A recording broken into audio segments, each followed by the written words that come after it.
사람 죽을 뻔했잖아. 이 멍청한 놈아! 오창수 반장의 목소리가 새벽 공사장을 갈랐습니다. 팍! 안전모를 후려치는 소리. 강민준이 비틀거렸어요. 죄송합니다. 26세 청년의 입골리에서 피가 흘렸습니다. 하지만 고개는 숙이지 않았어요. 해고된 놈이 뭔 소리야. 꺼져. 그때 한 늙은 견습이 천천히 다가왔습니다. 78세 한도연. 아무도 모르는 그의 정체가 있었어요. 반장, 그만하게. 늙은이는 빠져. 견습 주제에 창수가 비웃었습니다. 하지만 도연의 눈빛이 달라졌어요. 20년 동안 찾던 무언가를 발견한 듯한 눈빛이었죠. 민준의 손목, 낡은 은팔찌가 반짝였습니다. 도연의 손이 미세하게 떨렸어요. 폭우가 쏟아지는 가운데 도연은 마침내 입을 열었습니다. 그날 늙은 견습의 한마디가 폭우를 가르고 떨어졌어요. 그 한마디로 현장은 완전히 뒤집혔죠. 무슨 말이었는지는 어디서 보고 계신지 댓글로 남겨주세요. 시간은 2달 전으로 거슬러 올라갑니다. 아무도 몰랐던 그 운명적인 만남의 시작으로 말이에요. 새벽 6시 한빛건설 재개발 현장입니다. 차가운 안개가 공사장 위로 내려앉았어요.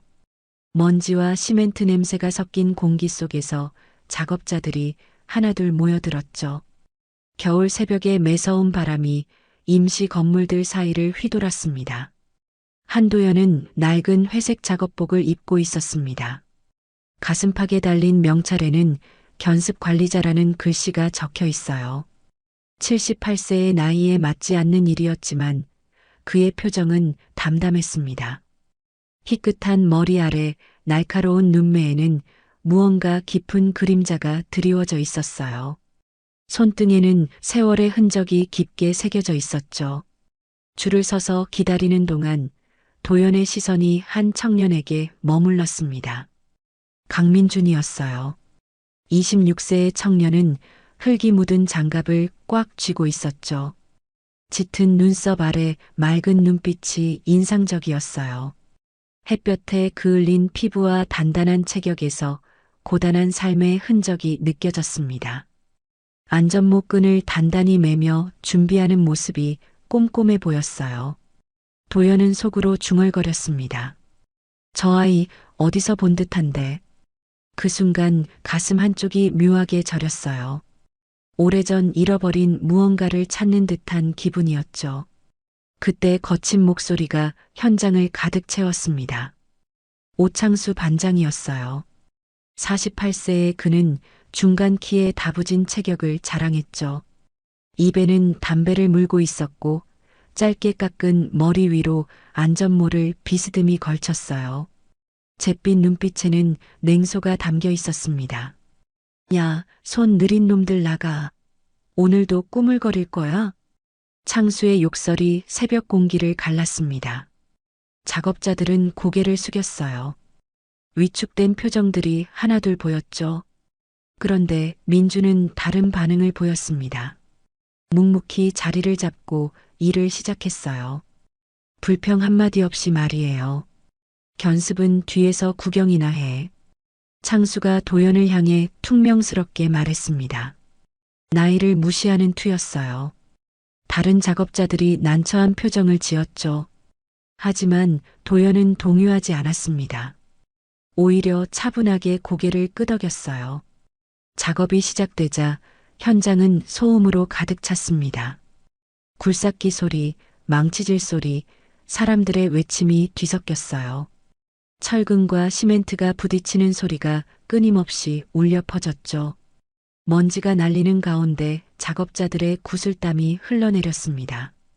1시간쯤 지났을 때였어요.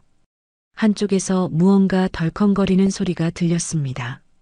비계가 무너져 내리고 있었어요. 위험한 상황이었죠. 다른 작업자들은 멀찍이 떨어져 있었어요. 안전사고가 날 수 있는 순간이었습니다. 그런데 민준 혼자서 무너진 비계를 세우고 있었습니다. 위험을 무릅쓰고 말이에요. 도연은 그 모습을 지켜봤습니다. 청년의 어깨가 힘차게 움직였어요.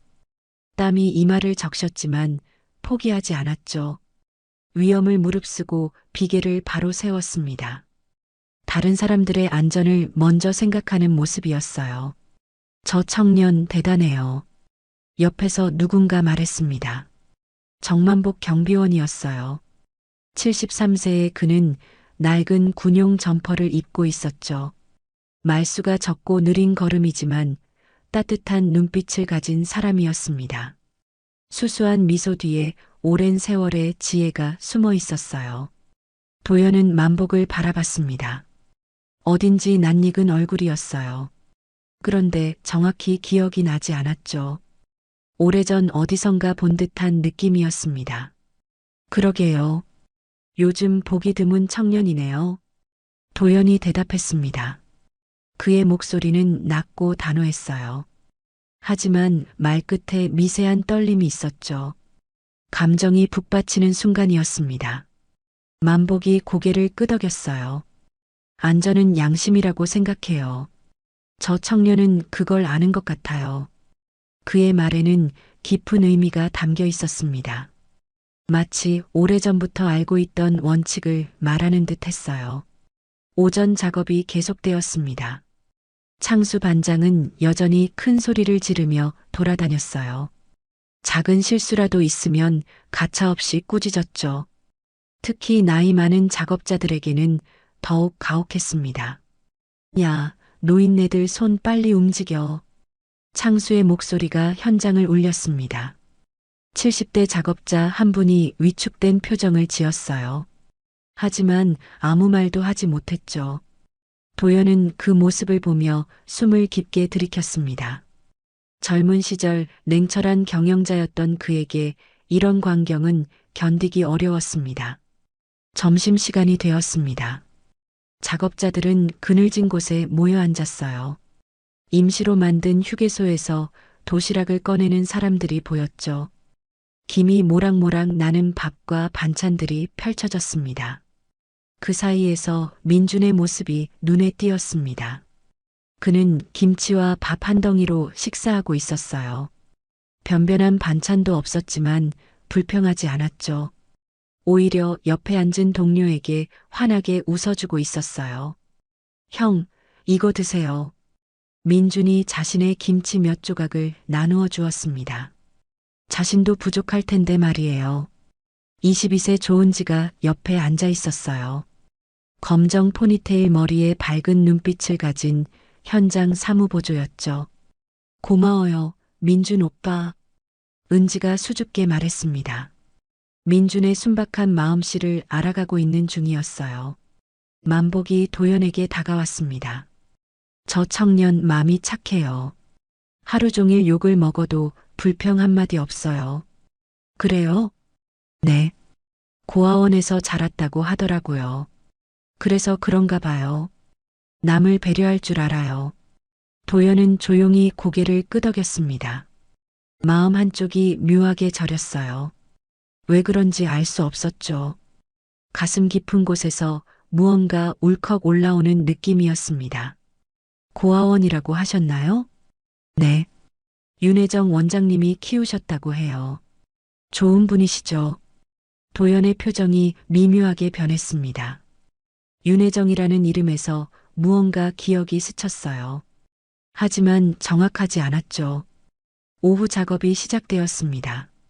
창수 반장의 목소리가 또다시 현장을 휩쓸었어요. 야, 늙은 견습, 거기서 뭐해? 창수가 도연을 향해 소리쳤습니다. 나이가 많다고 무시하는 투였어요. 다른 작업자들이 불편한 시선을 보냈죠. 하지만 아무도 나서지 못했습니다. 아, 기 먹었나? 말 안 들려? 창수가 도연에게 다가왔습니다. 담배 냄새가 진동했어요. 하지만 도연은 동요하지 않았어요. 오히려 차분하게 작업 도구를 정리했죠. 오랜 경험에서 나오는 침착함이었습니다. 민준이 그 모습을 지켜보고 있었습니다. 청년의 눈에는 걱정이 어려 있었어요. 나이 많은 사람을 함부로 대하는 창수의 모습이 못마땅했던 거죠. 주먹을 꽉 쥐었다가 풀었습니다. 반장님, 제가 대신 할게요. 민준이 나섰습니다. 창수가 눈을 째려봤어요. 너나 내일이나 해. 쓸데없이 나서지 마. 죄송합니다. 민준이 고개를 숙였습니다. 하지만 포기하지 않았어요. 은근히 도연의 일을 도왔죠. 오후 햇살이 기울어가고 있었습니다. 작업장 곳곳에서 망치질 소리가 울려 퍼졌어요. 철근을 나르는 소리, 시멘트 믹서기 돌아가는 소리가 끊이지 않았죠. 도연은 작업하면서도 계속 민준을 지켜봤습니다. 청년의 성실한 모습, 동료를 배려하는 마음, 어려운 상황에서도 굴복하지 않는 의지가 마음을 흔들었어요. 하루가 저물어 갔습니다. 석양이 공사장을 붉게 물들였어요. 작업자들이 하나둘 집으로 돌아갔죠. 안전모를 벗고 피곤한 표정으로 집으로 향하는 모습들이 보였습니다. 도연은 혼자 남아 주변을 정리하고 있었습니다. 도구들을 제자리에 놓고 쓰레기를 치우고 있었어요. 그때 민준이 다가왔습니다. 어르신, 집에 안 가세요? 곧 갈 예정이에요. 도연이 대답했습니다. 민준의 맑은 눈빛이 마음을 흔들었어요. 순수하고 따뜻한 시선이었죠. 조심해서 가세요. 길이 어두워요. 민준이 인사하고 돌아서려 했습니다. 그때 도연의 시선이 청년의 오른쪽 손목에 머물렀어요. 낡은 은팔찌가 보였습니다. 무언가 글씨가 새겨져 있었어요. 하지만 멀어서 정확히 보이지 않았죠. 재민할머니, 희미하게 보이는 글씨였습니다. 도연의 심장이 빠르게 뛰기 시작했어요. 혹시? 도연이 입을 열려 했지만 민주는 이미 멀어지고 있었습니다. 청년의 뒷모습이 어둠 속으로 사라졌어요. 안전모를 든 채 천천히 걸어가는 모습이 쓸쓸해 보였죠. 만복이 도연에게 다가왔습니다. 어르신, 만복이 작게 말했습니다.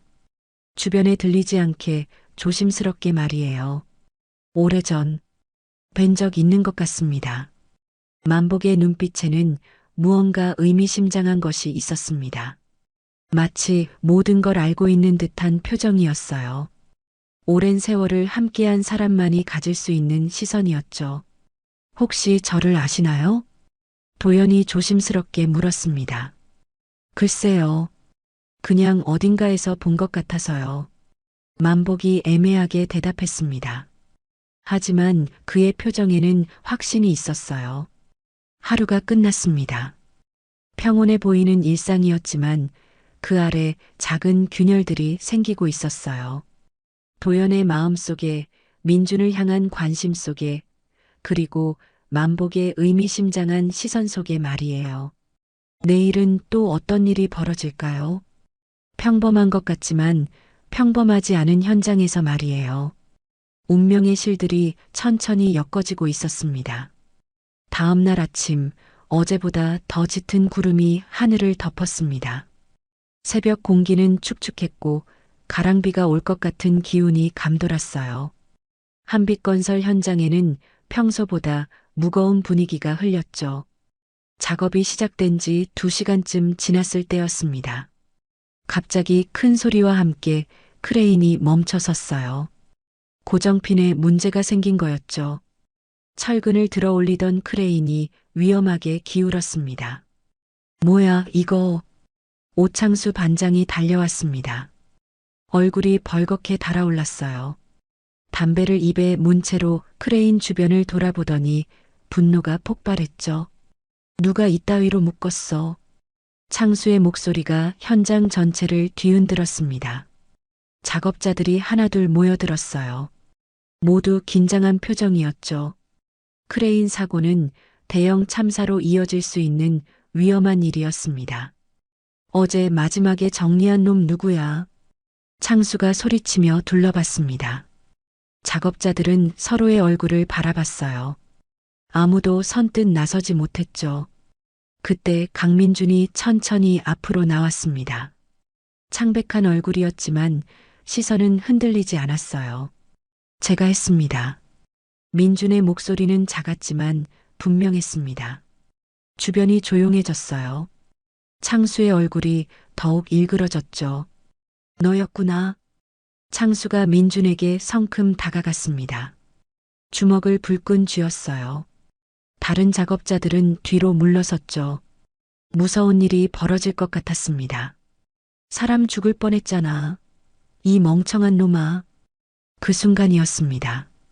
창수의 손이 민준의 뺨을 후려쳤어요. 찰싹하는 소리가 현장에 울렸죠. 민준은 비틀거렸지만 넘어지지 않았습니다. 작업장 전체가 얼어붙었습니다.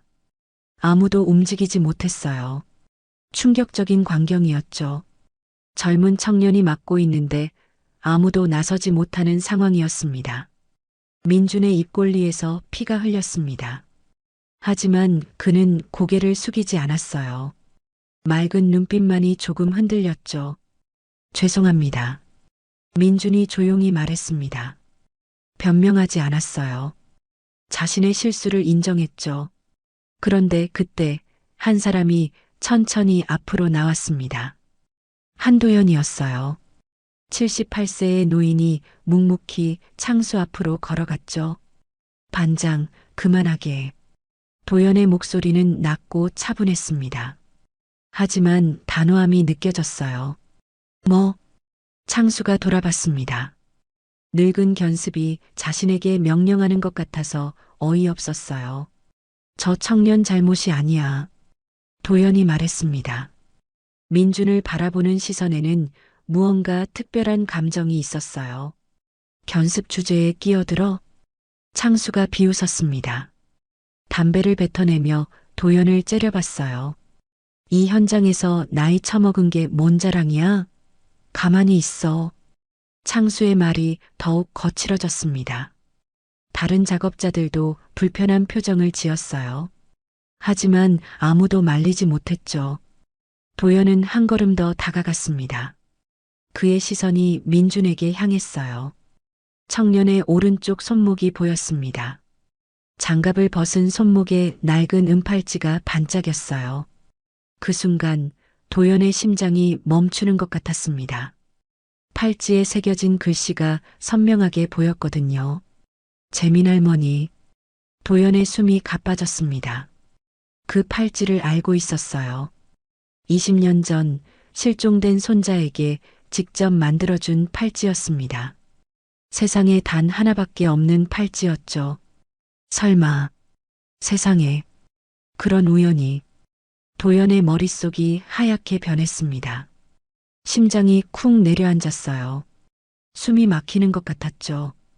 20년 전 그날이 떠올랐습니다. 며느리와 함께 차에 타고 있던 5살 손자.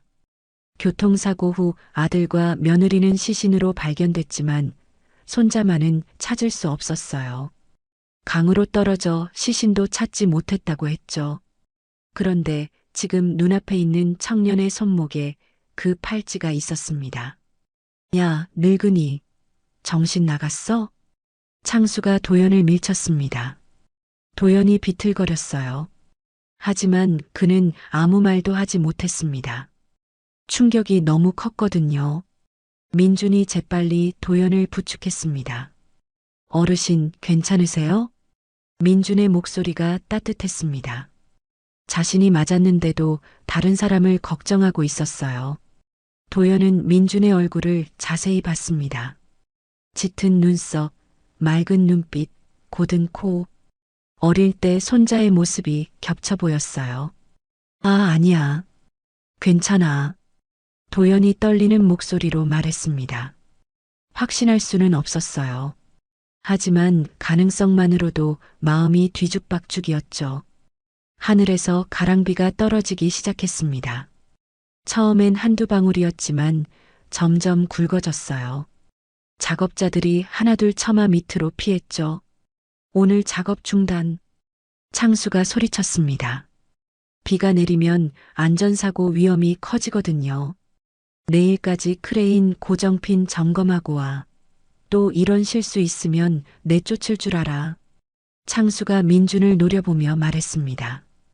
그리고는 우산을 펴고 사라졌어요. 민준은 혼자 남았습니다. 비를 맞으며 서 있었어요. 피가 섞인 얼굴 위로 빗방울이 한 방울, 두 방울 떨어졌죠. 도연이 다가갔습니다. 우산을 펴서 민준 위에 받쳐줬어요. 집에 가자. 괜찮습니다, 어르신. 민준이 고개를 저었습니다. 하지만 도연은 포기하지 않았어요. 비 맞으면 감기 걸려. 같이 가자. 도연의 목소리에는 간절함이 있었습니다. 민준이 고개를 끄덕였어요. 둘이 나란히 걸었습니다. 좁은 우산 아래서 어깨가 부딪혔어요. 도연은 계속 민준을 바라봤습니다. 확인하고 싶었거든요. 혹시 그 팔찌는 어디서 났나? 도연이 조심스럽게 물었습니다. 아, 이거요? 민준이 손목을 보였습니다. 낡은 은팔찌가 빗물에 젖어 있었어요. 어릴 때부터 차고 있었어요. 유일한 가족의 흔적이거든요. 가족의 흔적? 네. 고아원 원장님이 말씀하시길 제가 왔을 때 이미 차고 있었다고 해요. 도연의 심장이 빨라졌습니다. 점점 확신이 서고 있었어요. 혹시 언제부터 고아원에 있었나? 5살 때부터요. 그 전 기억은 별로 없어요. 민준이 담담하게 말했습니다.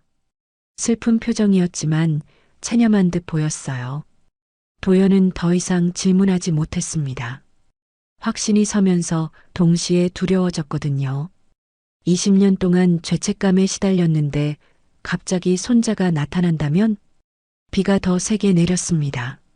두 사람은 말없이 걸었어요. 도연의 마음은 복잡했습니다.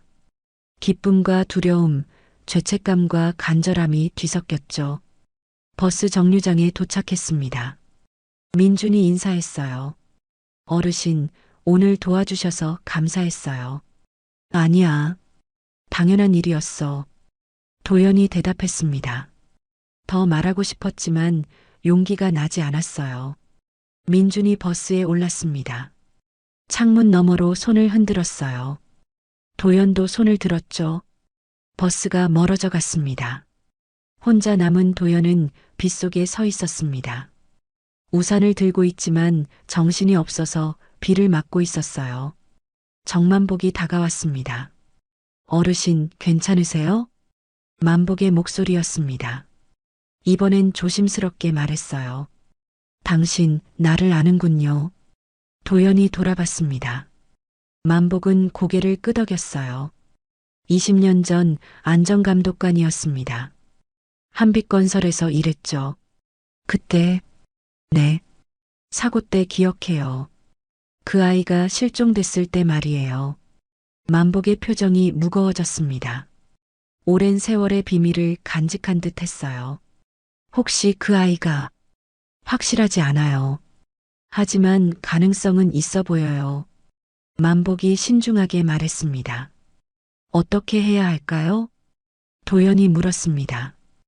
혼란스러웠거든요. 차근차근 알아보셔야죠. 성급하면 안 돼요.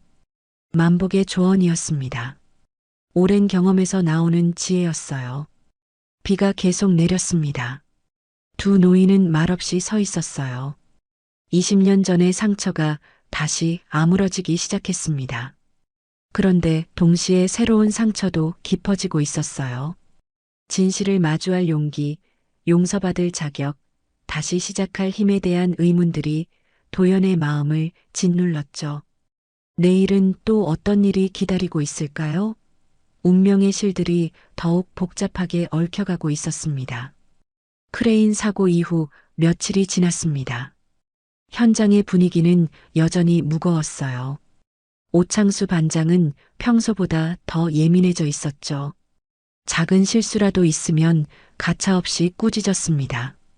강민주는 그동안 더욱 조심스럽게 일했어요. 크레인 고정핀을 3번씩 점검하고 안전수칙을 철저히 지켰죠. 하지만 창수의 시선은 여전히 차가웠습니다. 한도연은 며칠 동안 민준을 유심히 관찰했어요. 청년의 모든 행동이 마음에 걸렸거든요. 일하는 모습, 동료들과 대화하는 모습, 혼자 밥 먹는 모습까지 말이에요. 목요일 오후였습니다. 작업이 거의 마무리될 무렵이었어요. 창수가 사무실에서 나왔습니다. 손에는 서류 한 장을 들고 있었죠. 강민준.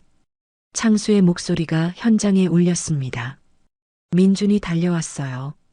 땀을 닦으며 숨을 고르고 있었죠. 네, 반장님. 이거 봐. 창수가 서류를 흔들었습니다. 안전점검 보고서였어요. 내가 작성한 안전점검표야. 이걸 보니까 허위 기재가 있더라고. 민준의 얼굴이 굳었습니다. 무슨 말인지 이해할 수 없었어요. 허위 기재요? 크레인 고정핀 점검을 했다고 체크했는데 실제로는 안 했잖아. 그래서 사고가 난 거고. 창수의 말이 현장 작업자들에게 들렸습니다. 하나둘 모여들기 시작했어요. 민주는 당황했습니다. 분명히 점검했거든요. 하지만 결과적으로 사고가 났으니 변명할 여지가 없었죠. 반장님, 분명히 점검했는데요. 증거가 있어? 너 혼자 했으니까 증인도 없잖아. 창수가 비웃었습니다. 교활한 미소가 입꼬리에 걸렸어요. 도연이 다가왔습니다. 무슨 일인지 궁금했거든요. 뭔 일이야? 아, 견습도 왔네. 좋아, 다들 들어. 창수가 큰 소리로 말했습니다. 강민준, 안전규정 위반으로 해고야. 내일부터 나오지 마. 현장이 조용해졌습니다. 충격적인 선언이었어요. 민준의 얼굴이 하얗게 변했죠. 반장님, 제가 언제? 불량인분은 필요 없어. 우리 현장 이미지만 깎아먹거든. 창수의 말이 냉정했습니다. 이미 결정된 일이라는 투였어요. 도연이 앞으로 나섰습니다. 반장, 그 청년이 뭘 잘못했다고. 견습은 빠져. 이건 관리 문제야. 창수가 도연을 밀어냈습니다. 하지만 도연은 물러서지 않았어요. 증거도 없이 해고할 순 없어. 증거? 크레인 사고가 증거지. 그놈이 제대로 안 했으니까 사고 난 거야. 창수의 목소리가 높아졌습니다. 다른 작업자들은 눈치를 보며 물러섰어요. 민주는 아무 말도 하지 못했습니다. 억울했지만 어쩔 수 없었어요. 반장의 결정에 맞설 힘이 없었거든요. 알겠습니다. 민준이 고개를 숙였습니다. 포기한 듯한 목소리였어요. 그래, 똑똑하네. 짐 챙겨서 나가. 창수가 손을 휘저었습니다. 마치 쓰레기를 치우는 듯한 몸짓이었어요. 민주는 사물함에서 자신의 물건들을 꺼냈습니다. 낡은 장갑, 수첩, 펜 몇 자루가 전부였어요. 한푼없는 주머니를 쥐고 현장을 떠났죠. 도연은 그 모습을 바라보며 숨을 깊게 들이켰습니다. 분노와 죄책감이 뒤섞인 감정이었죠. 조은지가 울먹이며 말했습니다. 너무해요. 민준 오빠가 뭘 잘못했다고. 하지만 아무도 대답하지 않았어요. 현실의 벽 앞에서 모두가 무력했거든요. 그날 저녁 민주는 고아원을 찾았습니다. 윤혜정 원장이 병원에 입원해 있었거든요. 58세의 그녀는 단정한 단발머리에 따뜻한 눈빛을 가진 분이었어요. 하지만 병으로 많이 야위어 있었죠.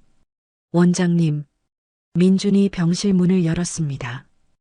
혜정이 반갑게 웃어줬어요. 재민아 왔구나. 혜정은 민준을 재민이라고 불렀습니다. 팔찌에 새겨진 이름이었거든요. 원장님, 일을 그만두게 됐어요. 민준이 조심스럽게 말했습니다. 걱정시키고 싶지 않았지만 숨길 수도 없었어요. 왜? 안전규정 위반이라고 해요. 억울하지만 어쩔 수 없어요. 민준의 목소리가 작아졌습니다. 혜정은 그의 손을 잡았어요. 괜찮아, 재민아. 혜정의 손이 따뜻했습니다. 주름진 손이지만 여전히 부드러웠어요. 사람은 언젠가 알아주는 법이야. 내가 착한 건 하늘이 다 보고 있어. 혜정의 말이 민준의 마음을 위로했습니다. 하지만 현실은 녹록지 않았어요. 치료비는 계속 나가고 있었거든요. 그 시각 병실 문 밖에서 누군가 대화를 듣고 있었습니다. 한도연이었어요. 민준을 따라온 거였죠. 혜정의 말을 들은 순간 도연의 가슴속에 죄책감이 밀려들었습니다. 20년 동안 손자를 찾지 못한 죄책감, 그리고 지금까지 모르고 지낸 죄책감이 한꺼번에 몰려왔어요. 저 아이가 정말 내 손자라면 도연은 더 이상 참을 수 없었습니다. 진실을 알아야 했어요. 그날 밤 도연은 정만복을 불렀습니다. 현장 근처 작은 식당에서 만났어요. 만복 씨, 네, 회장님. 만복이 정중하게 대답했습니다. 그 청년 신상 알아봐주게. 도연의 목소리가 간절했습니다. 확신하고 싶었거든요. 어디까지 알아보시겠어요? 고아원 원장 만나볼 수 있나? 그 윤혜정이라는 분 말이야. 만복이 고개를 끄덕였습니다. 해보겠습니다. 하루 뒤 만복은 병원을 찾았습니다. 혜정의 병실이었어요. 면회 시간에 맞춰갔죠. 안녕하세요, 원장님. 만복이 인사했습니다. 혜정이 고개를 들었어요. 누구세요? 한빛건설에서 일하는 정만복입니다. 재민이 일 때문에 왔어요. 혜정의 표정이 굳어졌습니다. 무슨 일인지 걱정됐거든요. 재민이가 뭔 일이라도. 아니에요. 다른 일이에요. 만복이 휴대폰을 꺼냈습니다. 20년 전 도연 가족 사진이 저장되어 있었어요. 혹시 이 아이 보신 적 있나요? 만복이 사진을 보여줬습니다. 5살 때 도연의 손자 사진이었어요. 혜정의 눈이 커졌습니다. 사진을 자세히 봤어요. 이 아이, 혹시 아시나요? 이 아이 맞아요. 혜정의 목소리가 떨렸습니다. 20년 전 태풍날 구조된 아이예요. 강에서 건져냈는데 의식을 잃은 상태였어요. 만복의 심장이 빨라졌습니다. 그때 뭔가 가지고 있었나요? 네. 이 팔찌만 차고 있었어요. 혜정이 민준의 팔찌를 가리켰습니다. 다른 건 아무것도 없었어요. 기억도 잃어버려서 이름도 몰랐죠. 그럼 재민이라는 이름은 팔찌에 새겨진 이름이에요. 그래서 재민이라고 불렀어요. 만복은 모든 걸 이해했습니다. 그 아이가 바로 도연의 손자였던 거예요. 원장님, 혹시 이 아이 가족을 찾고 계신 분이 있다면. 정말요? 혜정의 눈에 희망이 번졌습니다. 네. 20년 동안 찾고 계셨어요. 혜정이 울기 시작했습니다. 기쁨의 눈물이었어요. 만복은 병원을 나와 곧바로 도연에게 연락했습니다. 근처 공원에서 만나기로 했어요. 회장님, 만복이 다가왔습니다. 도연은 벤치에 앉아 기다리고 있었어요. 어땠나? 맞습니다. 만복의 대답이 짧고 확실했습니다. 정말인가? 도연의 목소리가 떨렸습니다. 20년 전 태풍날 강에서 구조됐다고 해요. 팔찌만 차고 있었대요. 도연의 눈에서 눈물이 떨어졌습니다. 20년 동안 참았던 눈물이었어요. 하늘이 내 죄를 돌려보내셨구나. 도연이 중얼거렸습니다. 죄책감과 기쁨이 뒤섞인 복잡한 감정이었어요. 이제 어떻게 하시겠어요? 만복이 조심스럽게 물었습니다. 도연은 고개를 들었습니다. 눈에는 결의가 담겨 있었어요. 이제 더는 참지 않겠다. 회장님? 정의도 가족도 내가 세우겠다. 도연의 목소리가 단호했습니다. 78세 노인의 마지막 결단이었어요. 창수놈의 비리부터 파헤치자. 그리고 도연이 잠시 멈췄습니다. 손자에게 할아버지라고 말할 용기를 내보겠다. 만복이 고개를 끄덕였습니다. 오랜 세월을 함께한 동료로서 도연의 결심을 지지했어요. 밤이 깊어갔습니다. 도시의 불빛들이 반짝였어요. 도연은 집으로 돌아가면서 생각했습니다. 내일부터는 달라질 거라고, 더 이상 숨어 있지 않겠다고, 손자를 지키기 위해서라면 무엇이든 하겠다고 말이에요. 20년의 세월이 끝나고 새로운 시작이 기다리고 있었습니다. 하지만 그 시작이 순탄할지는 아무도 몰랐어요. 진실은 때로 더 큰 상처를 가져오기도 하거든요. 폭우가 내리기 시작했습니다. 하늘이 먹구름으로 덮여 있었고 바람도 거세게 불었어요. 이런 날씨에는 보통 작업을 중단하는 게 상식이었죠. 하지만 오창수 반장은 달랐습니다. 공기를 맞추기 위해서는 무리를 해서라도 작업을 계속해야 한다고 생각했어요. 실적이 떨어지면 본사에서 뭐라고 할 테니까 말이에요. 크레인 올려. 창수가 소리쳤습니다. 작업자들은 망설였어요. 산업안전보건법상 악천 후에는 크레인 작업을 중단해야 했거든요. 강민주는 더 이상 현장 직원이 아니었지만 그날따라 현장 근처에 있었습니다. 원장님 병원비를 위해 다른 일자리를 알아보러 왔다가 위험한 상황을 목격한 거였어요. 지금 하면 무너집니다. 민준이 큰 소리로 외쳤습니다. 바람이 너무 세서 크레인이 흔들리고 있었거든요. 철근이 떨어지면 큰 사고가 날 수 있었어요. 창수가 돌아봤습니다. 해고된 놈이 왜 여기 있냐는 표정이었어요. 누가 나오라고 했어? 입 닥쳐. 창수가 민준에게 다가왔습니다. 손에는 안전모가 들려 있었어요. 반장님, 정말 위험해요. 바람이 너무. 팍! 창수가 민준의 뺨을 때렸습니다. 이번에는 안전모로 말이에요.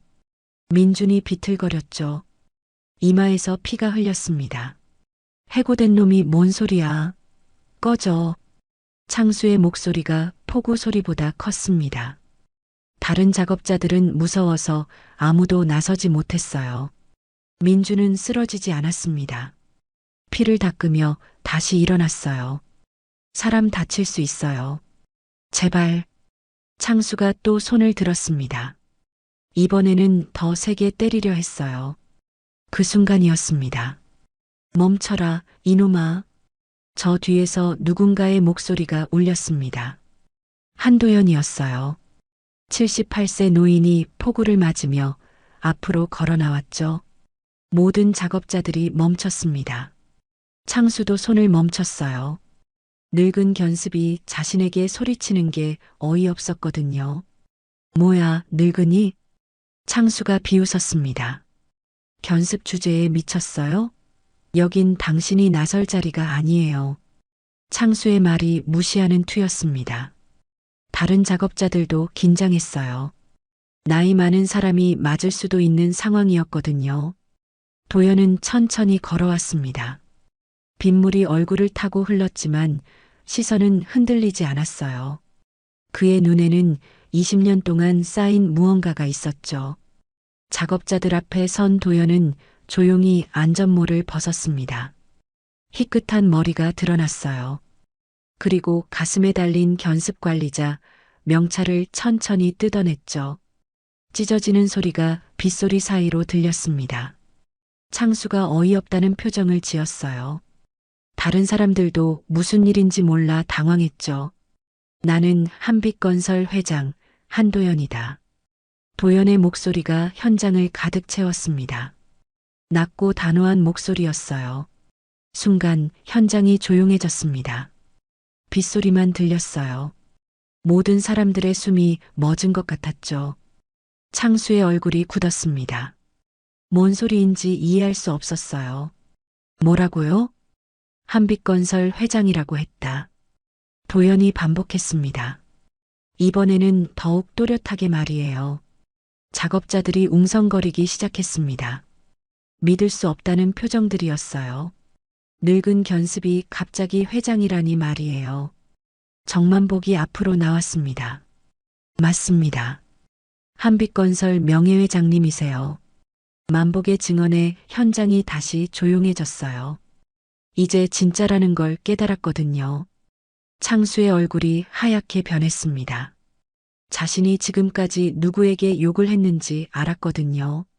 도연이 민준 앞으로 다가갔습니다. 피 흐르는 이마를 바라보며 마음이 찢어지는 것 같았어요. 그리고 내가 때린 저 청년은. 도연이 잠시 멈췄습니다. 20년 동안 찾던 말을 하려니 목이 메었어요. 민준도 놀란 눈으로 도연을 바라봤습니다. 무슨 말을 하려는지 알 수 없었어요. 도연은 민준의 손목을 잡았습니다. 낡은 은팔찌가 보였어요. 재민할머니라는 글씨가 선명했죠. 내 손자다. 도연의 외침이 폭우 속에서도 또렷하게 들렸습니다. 현장 전체가 얼어붙었어요. 아무도 말을 하지 못했죠. 너무 충격적인 상황이었거든요. 민준이 가장 놀랐습니다. 갑자기 할아버지가 나타났다는 게 믿어지지 않았어요. 할아버지. 어? 민준의 목소리가 떨렸습니다. 그래. 20년 동안 찾던 내 손자야. 도연의 눈에서 눈물이 흘렸어요. 빗물과 섞여 얼굴을 타고 내렸죠. 창수는 완전히 멍해졌습니다. 자신이 회장의 손자를 때렸다는 사실을 받아들일 수 없었어요. 회장님. 창수가 떨리는 목소리로 말했습니다. 닥쳐라. 도연의 목소리가 차가웠습니다. 내가 짓밟은 건 내 피요, 우리 젊음이다. 도연의 분노가 폭발했어요. 20년 동안 참았던 모든 감정이 한꺼번에 터져나왔죠. 20년 동안 내가 얼마나 찾았는지 아나? 얼마나 후회했는지 아나? 도연이 한 걸음씩 창수에게 다가갔습니다. 그런데 너 같은 놈이 내 손자를. 도연의 숨이 가빠졌습니다. 하지만 때리지는 않았어요. 그보다 더 큰 처벌을 생각하고 있었거든요. 조은지가 울기 시작했습니다. 정말이에요? 민준 오빠가 회장님 손자라고요? 다른 작업자들도 수군거렸어요. 모든 게 달라 보였죠. 평범한 일용직이었던 민준이 갑자기 재벌가 손자가 된 거였어요. 민준은 아직도 믿어지지 않았습니다. 할아버지. 정말 제 할아버지세요? 그래. 이 팔찌 기억나니? 도연이 팔찌를 가리켰습니다. 할머니와 함께 만들어준 거야. 5살 때 말이다. 민준의 기억 속에서 무언가 떠올랐어요. 흐릿하지만 따뜻한 기억이었죠. 할머니. 그래. 할머니가 많이 보고 싶어 하셨어. 돌아가시기 전까지 매일 기다리셨다. 도연의 목소리가 애절했습니다. 창수는 바닥에 주저앉았어요. 다리에 힘이 풀렸거든요. 죄송합니다, 회장님. 제가 몰랐어서. 몰랐다고? 도연이 창수를 내려다봤습니다. 몰랐어도 사람을 때려도 되나? 나이 많은 사람을 함부로 대해도 되나? 창수는 아무 말도 할 수 없었어요. 변명할 여지가 없었거든요. 비가 더 세게 내렸습니다. 하지만 아무도 피하지 않았어요. 모두 이 상황에 빠져 있었죠. 도연은 민준을 안았습니다. 20년 만에 재회였어요. 미안하다, 재민아. 할아버지가 너무 늦었다. 민준도 도연을 안았습니다. 어색하지만 따뜻한 느낌이었어요. 할아버지. 작업자들이 박수를 치기 시작했습니다. 감동적인 재회였거든요. 조은지가 가장 먼저 박수를 쳤어요. 이게 진짜 회장이죠. 은지의 외침에 다른 사람들도 박수를 쳤습니다. 만복도 미소를 지었어요. 오랜 기다림이 끝난 순간이었죠. 창수만 혼자 바닥에 앉아 있었습니다. 모든 게 끝난 것 같았어요. 도연이 창수를 바라봤습니다. 이제 정리할 시간이다. 도연의 목소리에는 결의가 담겨 있었어요. 더 이상 참지 않겠다는 의지였죠. 폭우는 계속 내렸지만 새로운 시작의 신호 같았습니다. 진실이 밝혀지고 정의가 서는 순간이었어요. 하지만 이건 시작일 뿐이었습니다. 진짜 변화는 이제부터였거든요. 비가 더욱 세차게 쏟아졌습니다. 현장 전체가 물웅덩이가 되었어요. 하지만 아무도 자리를 떠나지 않았죠. 역사적인 순간을 목격하고 있다는 걸 알았거든요. 한도연은 주머니에서 휴대폰을 꺼냈습니다. 빗물에 젖은 손가락으로 번호를 눌렀어요. 본사 비서실이었죠. 이선호 팀장 받고. 도연의 목소리가 차분했지만 단호했습니다. 회장님, 어디 계세요? 연락이. 말 말고 들어. 도연이 이선호의 말을 끊었어요. 즉시 감사팀 보내.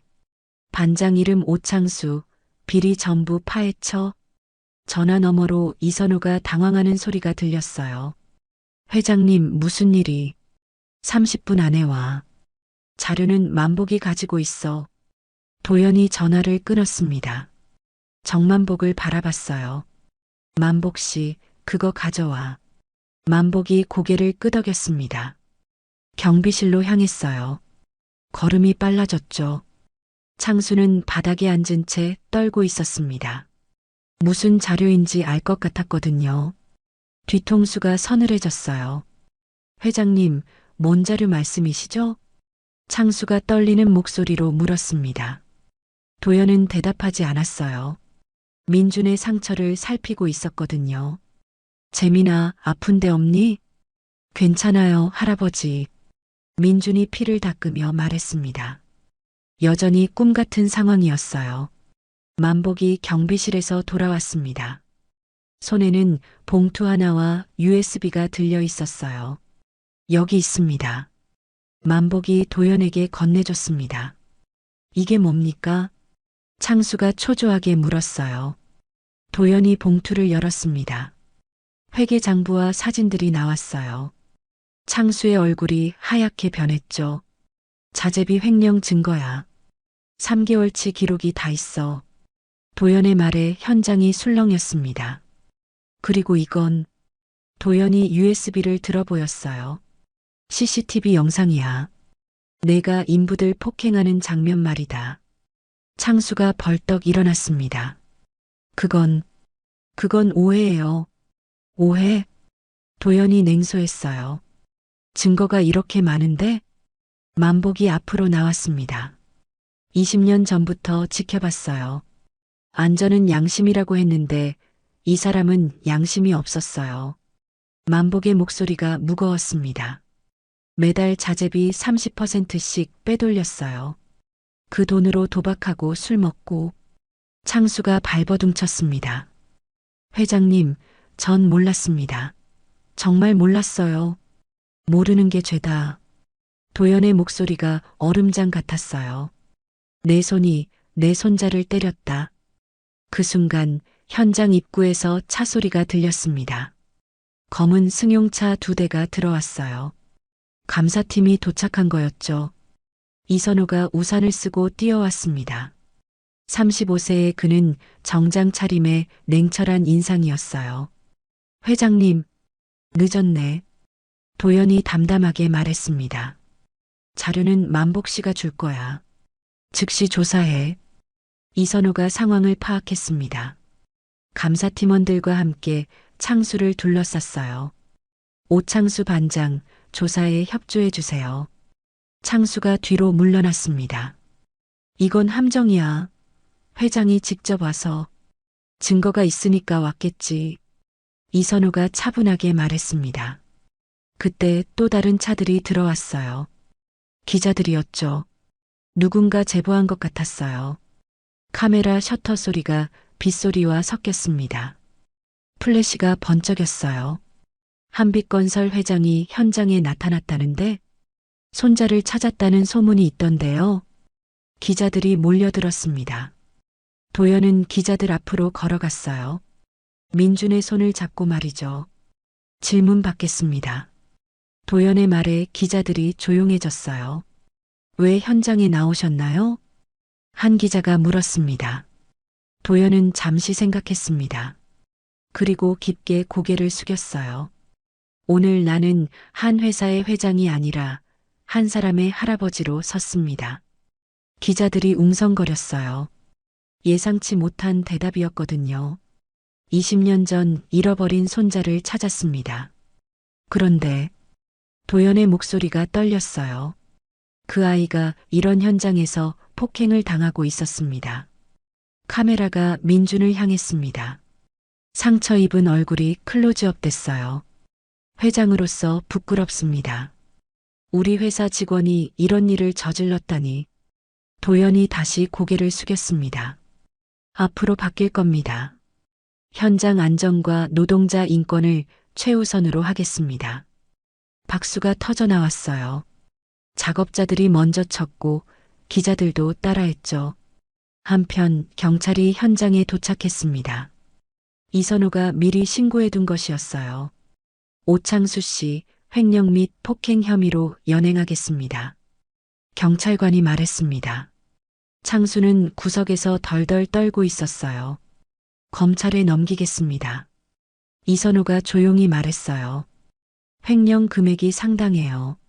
실형 각오하셔야겠네요. 창수의 얼굴이 흙빛이 됐습니다. 경찰의 안내를 받아 현장을 떠났어요. 민준이 도연에게 다가왔어요. 할아버지, 응, 이제 그만하세요. 민준의 목소리가 떨렸습니다. 사람답게 살아요. 복수는 의미 없어요. 민준의 눈에서 눈물이 흘렸어요. 기쁨과 슬픔이 섞인 눈물이었죠. 도연이 민준을 바라봤습니다. 순수한 눈빛이 마음을 울렸어요. 그래, 이제 그럴 때가 됐지. 도연이 미소를 지었습니다. 20년 만에 진짜 미소였어요. 기자들이 또 질문했습니다. 앞으로 계획이 있으신가요? 손자와 함께 살겠습니다. 도연의 대답이 간단했어요. 회사 일은 후배들에게 맡기고 남은 시간은 가족과 보내려고 해요. 조은지가 울면서 박수쳤습니다. 정말 감동이에요. 다른 작업자들도 감동했어요. 진짜 가족 같은 느낌이었거든요. 만복이 도연에게 다가왔습니다. 회장님, 오래 기다리셨어요. 고마웠네, 만복 씨.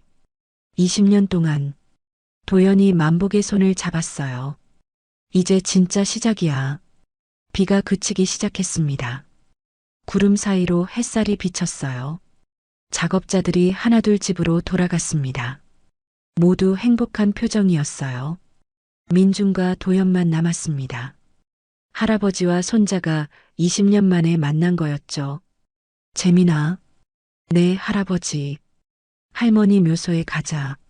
소개해 드려야지. 민준이 고개를 끄덕였어요. 네. 두 사람이 나란히 걸었습니다. 석양이 뒤에서 비추고 있었어요. 새로운 시작이었습니다. 진짜 가족이 되는 시작 말이에요. 한 달이 지났습니다. 한빛건설 본사는 분주했어요. 오창수 비리 사건이 언론에 대대적으로 보도되면서 회사 전체가 변화의 바람에 휩싸였죠. 이사회실에서 중요한 회의가 열리고 있었습니다. 한도연이 마지막으로 참석하는 이사회였어요.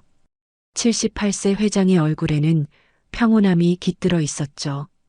오늘 제가 발표할 내용은 두 가지입니다. 도연이 차분하게 말을 시작했어요. 이사들이 긴장한 표정으로 바라봤죠. 첫째, 이사회 의결을 거쳐 한빛건설 회장직에서 사임하겠습니다. 이사회실이 술렁였습니다. 예상했던 일이지만 충격적이었어요. 둘째, 개인 재산 500억 원으로 한빛안전복지재단을 설립합니다. 이선호가 자료를 나누어 줬어요. 재단 설립 계획서가 상세하게 적혀 있었죠. 다시는 내 손자 같은 청춘이 다치지 않게 하라. 도연의 목소리에 진심이 담겨 있었어요. 현장 안전 교육, 노동자 권익 보호, 산업재해 예방이 재단의 목표입니다. 한 이사가 손을 들었습니다. 회장님, 후임자는 어떻게 하시겠어요? 이선호 팀장이 승진해서 맡을 예정입니다. 도연이 이선호를 바라봤어요. 35세의 젊은 경영자가 긴장한 표정을 지었죠. 제가 감당할 수 있을까요? 젊은 세대의 정의감이 필요해요. 당신이 적임자입니다. 도연의 확신의 참말이었어요. 재단 사무실은 한빛건설 근처에 마련됐습니다. 아직 인테리어가 끝나지 않은 상태였지만 활기가 넘쳤어요. 강민준이 첫 번째 직원으로 입사했습니다. 현장 교육 담당이라는 직책이었어요. 20년 동안 막노동으로 살았던 청년이 이제 다른 사람들을 가르치게 된 거였죠. 재민아, 긴장되니? 도연이 물었습니다. 할아버지와 손자는 이제 정말 가족처럼 지내고 있었어요. 조금요. 제가 과연 잘할 수 있을까요? 민준이 솔직하게 말했어요. 너보다 현장을 잘 아는 사람이 있을까? 경험이 최고의 스승이야. 도연의 격려에 민준이 고개를 끄덕였어요. 재단 개소식 날이 왔습니다. 많은 사람들이 모였어요. 건설 현장 관계자들, 언론인들, 그리고 노동자들까지 말이에요. 정만복도 재단에 합류했습니다. 안전감독관 출신의 경험을 살려 자문 역할을 맡았어요. 안전은 양심입니다. 만복이 개소식에서 한 말이었어요. 73세 노인의 목소리에 힘이 있었죠. 조은지도 재단 직원이 됐습니다. 22세의 그녀는 현장과 사무실을 연결하는 역할을 맡았어요. 민준 오빠가 재벌 손자였을 때 진짜 놀랐어요. 은지가 웃으며 말했습니다. 하지만 성격은 그대로네요. 여전히 착해요. 민준은 첫 교육을 시작했습니다. 작은 강의실에 20명의 현장 관리자들이 모였어요. 안녕하세요, 강민준입니다. 민준이 인사했습니다. 저는 20년 동안 현장에서 일했어요. 여러분과 똑같은 일용직이었죠. 참석자들이 관심을 보였어요. 경험자의 이야기니까 말이에요. 안전모는 부끄러운 게 아닙니다. 명예예요. 민준의 말에 박수가 터졌어요. 이제 안전모가 명예가 되는 세상을 만들 거예요. 민준이 친구들에게도 같은 말을 했어요. 고아원에서 함께 자란 친구들이었죠. 정말 대단해, 재민아. 친구 하나가 말했습니다. 우리도 도움이 될 수 있을까? 당연하지. 함께 하자. 민준이 환하게 웃었어요.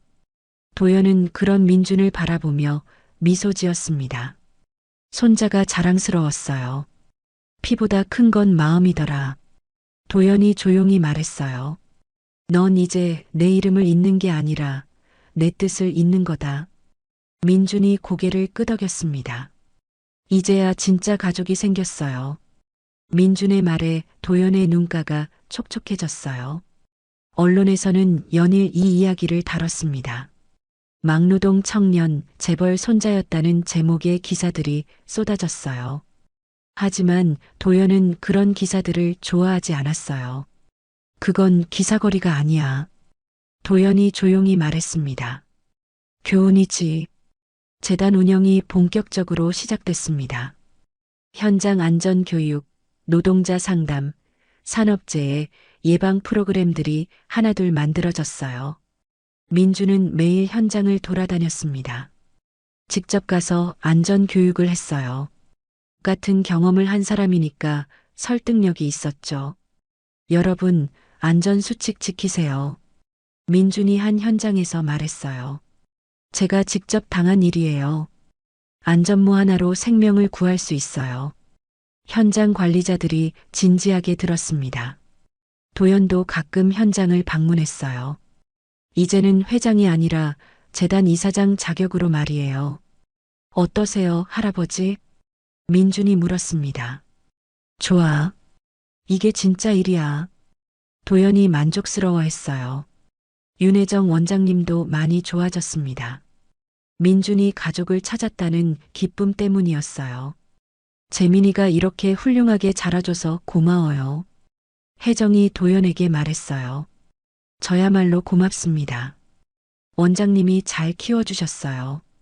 도연이 고개를 숙였습니다. 재단이 설립된 지 3개월이 지났습니다. 벌써 많은 변화가 있었어요. 현장 사고율이 30% 줄었고 노동자들의 만족도도 크게 올랐죠. 하지만 모든 게 순탄하지는 않았어요. 일부 업체들이 재단의 활동을 방해하려 했거든요. 비용 부담을 싫어했기 때문이에요. 이사장님, 문제가 생겼어요. 이선호가 도연을 찾아왔습니다. 뭔 일이야? 몇몇 업체가 연합해서 재단을 고발했어요. 영업 방해라면서요. 도연의 표정이 굳어졌어요. 그럴 줄 알았어. 어떻게 하시겠어요? 법적으로 대응하자. 우리가 하는 일이 정당하니까. 도연의 결의가 확고했어요. 민준도 걱정스러워했습니다. 할아버지, 괜찮을까요? 괜찮아. 정의는 이기거든. 도연이 민준의 어깨를 두드렸어요. 하지만 속으로는 걱정이었어요. 적들의 반격이 만만치 않을 것 같았거든요. 재단 직원들도 불안해했습니다. 우리가 잘못된 일하는 건 아니죠? 조은지가 물었어요. 아니야. 우리는 사람을 구하는 일하고 있어. 만복이 대답했습니다. 안전은 양심이니까. 그날 밤 도영과 민주는 오랫동안 대화했습니다. 할아버지, 후회하세요? 뭘? 이 모든 걸 시작한 거요. 도연이 잠시 생각했어요. 아니야. 이제야 진짜 삶을 사는 것 같아. 민준이 안심했어요. 저도 그래요. 이제야 제 길을 찾은 것 같아요. 두 사람이 창밖을 바라봤습니다. 도시의 불빛들이 반짝이고 있었어요. 내일은 또 어떤 일이 기다리고 있을까요? 적들의 반격은 어떤 모습일까요? 하지만 도영과 민주는 걱정하지 않았어요. 함께라면 이겨낼 수 있다고 믿었거든요. 진짜 싸움은 이제부터였습니다. 재단 설립 후 2달이 지났습니다. 가을이 깊어가고 있었어요. 은행나무 잎들이 노랗게 물들어 떨어지고 있었죠.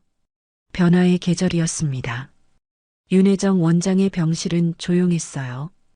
58세의 그녀는 많이 약해져 있었죠. 단정한 단발머리는 하얗게 변했고 따뜻했던 눈빛도 흐릿해졌어요.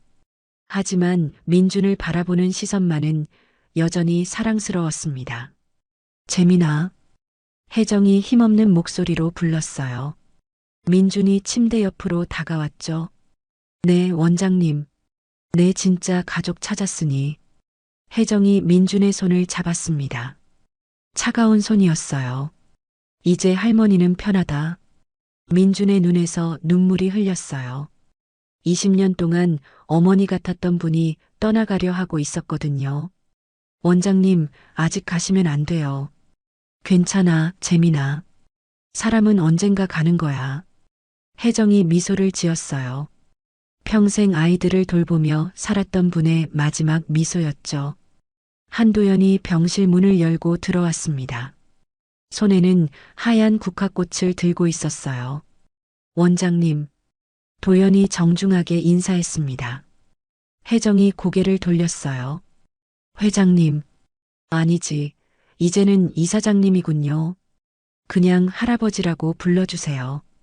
도연이 꽃을 병상 옆에 놓았어요. 고맙습니다. 20년 동안 도연의 목소리가 떨렸습니다. 재민이를 키워주셔서 정말 고맙습니다. 혜정이 천천히 고개를 끄덕였어요. 좋은 아이예요. 제가 키운 아이들 중에서 가장. 혜정이 말을 잇지 못했습니다. 숨이 가빠졌거든요. 민준이 급하게 간병인을 불렀어요. 하지만 혜정이 손짓으로 말렸죠. 괜찮아. 시간이 된 것 같아. 혜정이 민준을 바라봤습니다. 재민아, 마지막으로 묻고 싶은 게 있니? 민준이 눈물을 닦으며 물었어요. 할머니가 다 알고 계셨죠? 혜정이 미소 지었습니다. 뭘? 제가 누구 손자인지 처음부터 알고 계셨죠? 혜정의 눈에서 눈물이 흘렸어요. 20년 동안 간직했던 비밀이었거든요. 그래, 알고 있었어. 혜정이 조용히 인정했습니다. 사고 소식이 뉴스에 나왔었어. 한빛건설 회장 아들 가족 교통사고, 5살 아이 실종. 도연이 충격을 받았어요. 그럼 처음부터, 네. 하지만 말할 수 없었어요. 혜정이 설명했어요. 재민이 기억을 잃었었거든요. 트라우마 때문에 가족 기억을 모두 잃어버렸어요. 민준이 깜짝 놀랐습니다. 제가 기억을 잃었다고요? 심리적 충격이었어요. 부모님 잃고 물에 빠지고 5살 아이가 감당하기엔 너무 큰 상처였죠. 혜정의 설명에 도연은 가슴이 찢어지는 것 같았어요. 그래서 일부러 숨기신 거군요. 재민이가 행복하게 자라는 게 중요했어요. 돈이나 지위보다. 혜정이 도연을 바라봤습니다. 회장님도 그 시절 많이 힘들어 하셨죠? 도연이 고개를 끄덕였어요. 미치겠더라고요. 매일 찾아다녔어요. 알고 있었어요. 신문에 실종아동 찾기 광고도 보고. 혜정이 미안한 표정을 지었어요. 그럼에도 말씀드리지 못해서 죄송해요. 아니에요. 도연이 고개를 저었습니다. 그분이 내 죄를 덮어준 분이더라. 도연이 진심으로 말했어요. 원장님이 아니었다면 재민이는 어떻게 됐을까요? 고마워요. 정만복이 병실에 들어왔습니다.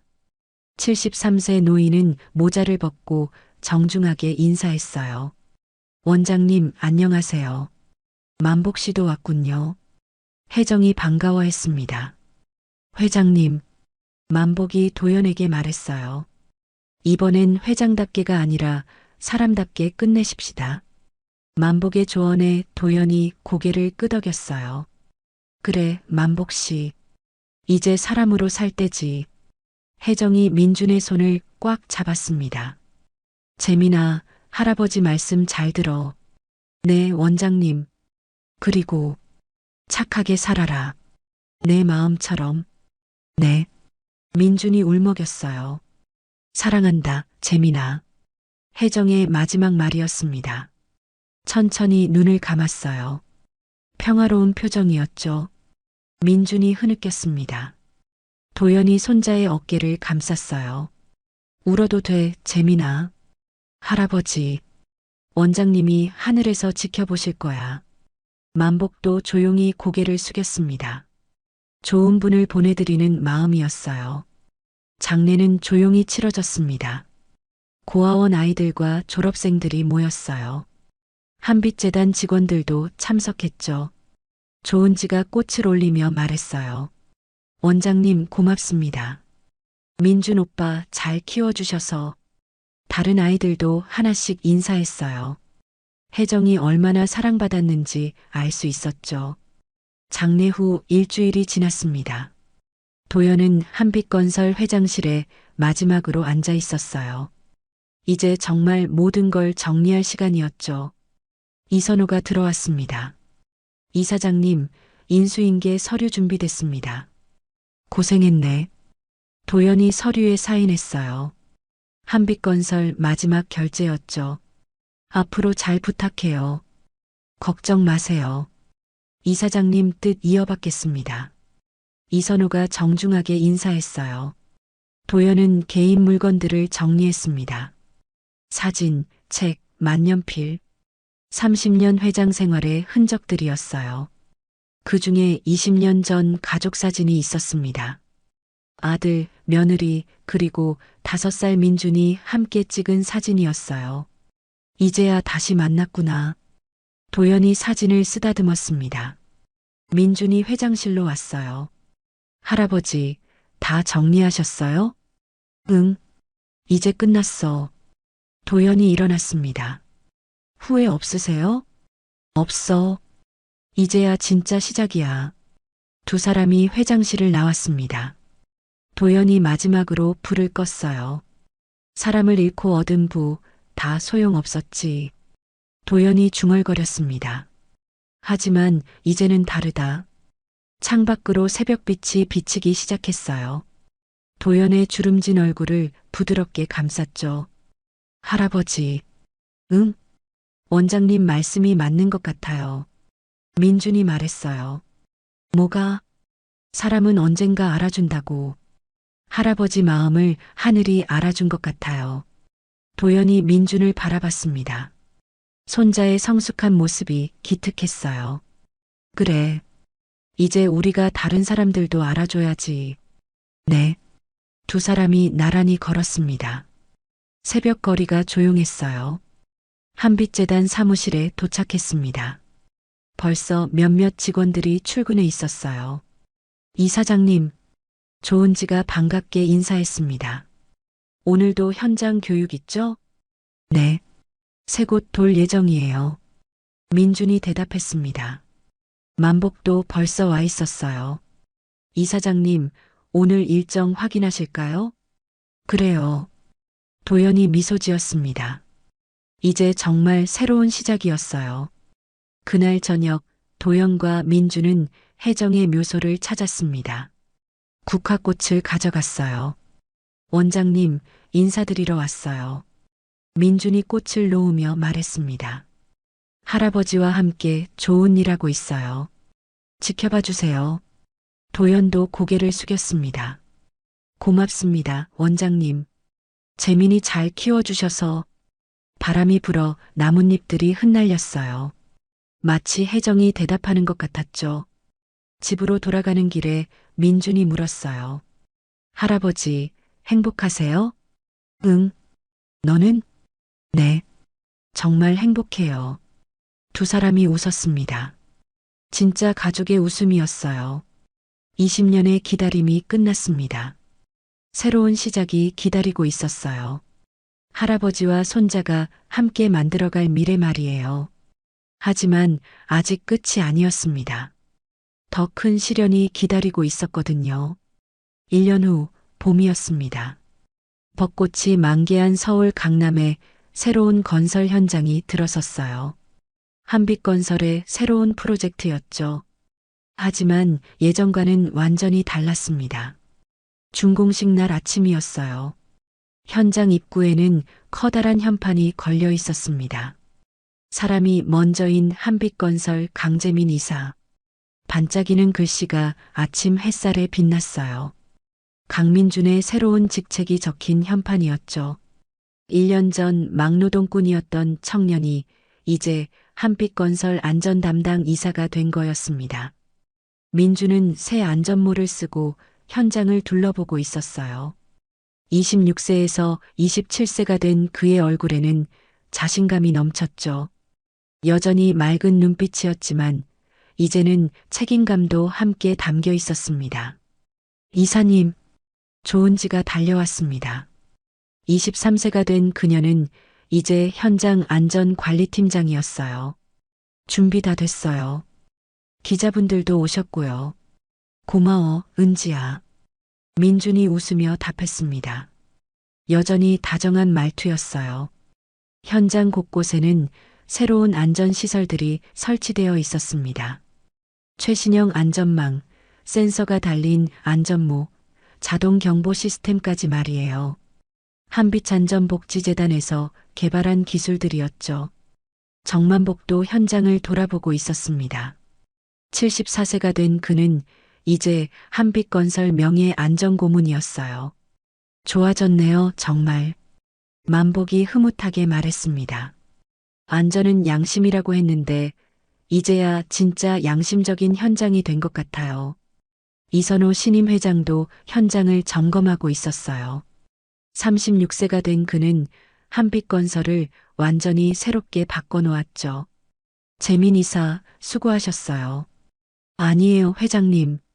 이제 시작이죠. 민준이 겸손하게 답했습니다. 오전 10시 준공식이 시작됐습니다. 많은 사람들이 모였어요. 건설업계 관계자들, 언론인들, 그리고 노동자 대표들까지 말이에요.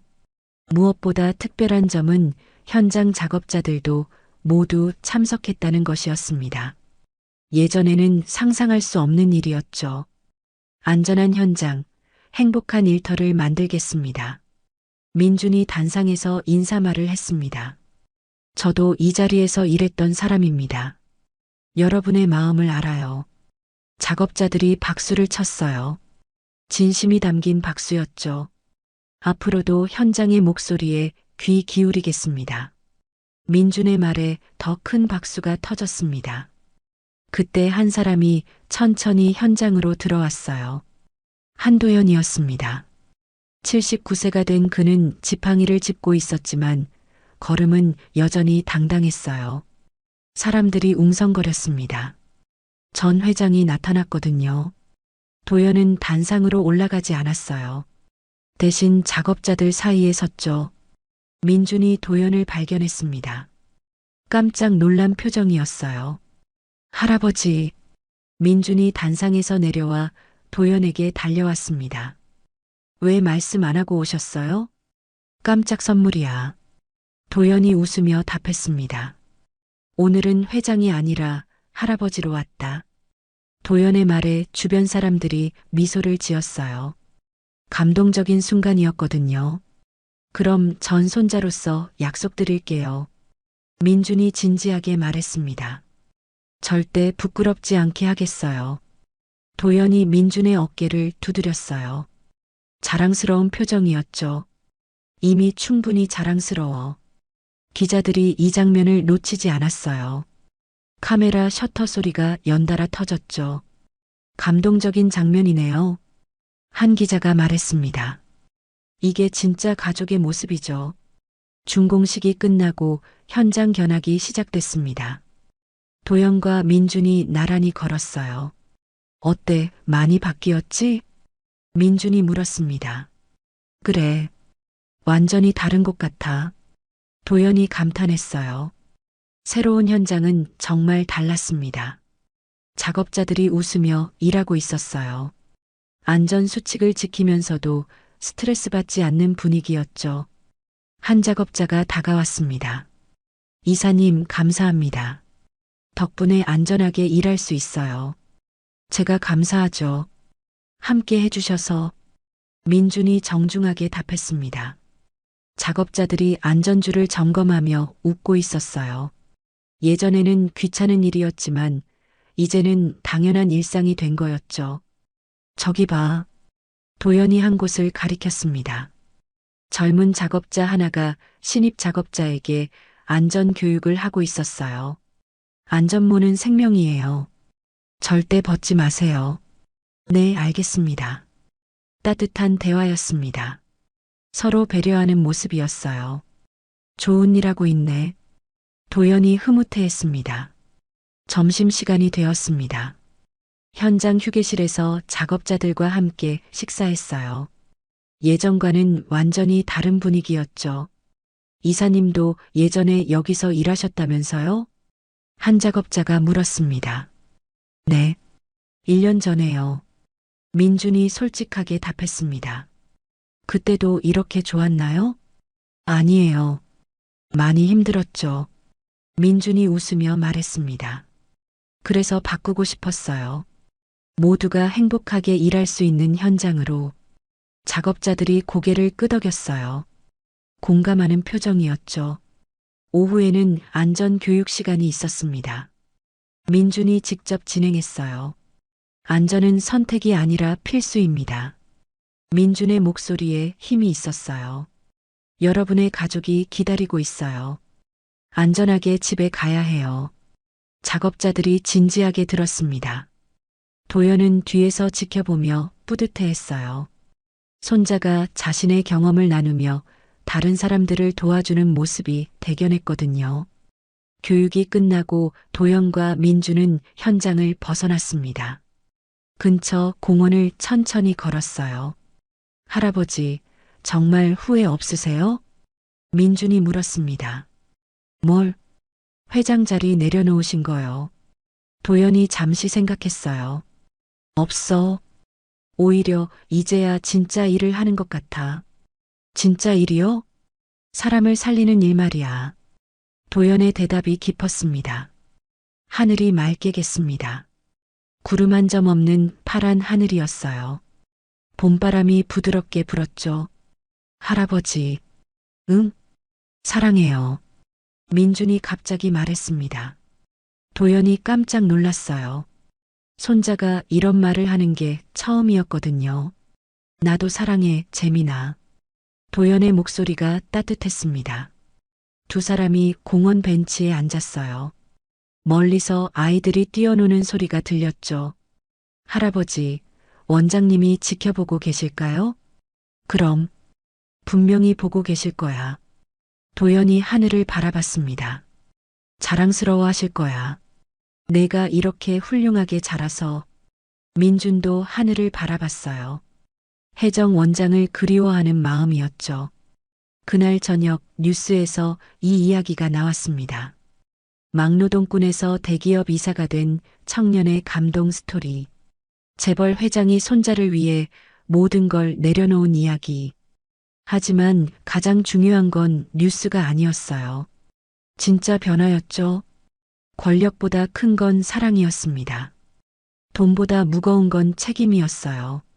그날 한 노인은 회장이 아닌 할아버지가 되었습니다. 그리고 한 청년은 막노동꾼에서 진짜 리더가 되었죠. 새로운 시작이었습니다. 할아버지와 손자가 함께 만들어갈 아름다운 미래의 시작 말이에요.